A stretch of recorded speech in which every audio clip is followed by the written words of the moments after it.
দিদি নাম্বার 1 খ্যাত রচনা ব্যানার্জি সম্প্রতি দুষ্টু কোকিল গান নিয়ে একটি বিস্ফোরক মন্তব্য করে দিলেন। এমনিতেই দুষ্টু কোকিল গান নিয়ে মিমিকে অনেকদিন ধরেই সমালোচনার শিকার হতে হচ্ছে।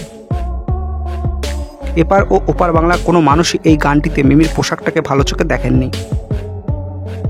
অনেকের কাছে এটি অশ্লীল পোশাক বলেই মনে হয়েছে।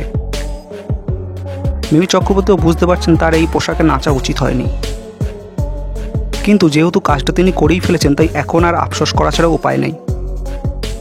তার উপর দুষ্টু কোকিল গানের জন্য তাকে এখন নতুন কোনো ছবিতে কেউ অফার করছেন না, তাই একেবারে কাজহীন অবস্থায় বাড়িতে বসে আছেন মিমি চক্রবর্তী।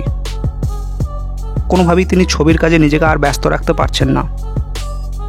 প্রসঙ্গত মিমি চক্রবর্তী দুষ্টু কোকিল গানের পোশাক নিয়ে রচনা ব্যানার্জির কাছে প্রশ্ন করায় তিনি একটা বিস্ফোরক মন্তব্য করে বসলেন। তিনি মিমি চক্রবর্তীকে উদ্দেশ্য করে বলেই দিলেন, যেমন কর্ম তেমন ফল। তো বন্ধুরা, রচনা ব্যানার্জির মিমি চক্রবর্তীকে উদ্দেশ্য করে এই মন্তব্যটা আপনাদের কেমন লেগেছে কমেন্টে জানাতে ভুলবেন না। ভালো থাকবেন, সুস্থ থাকবেন।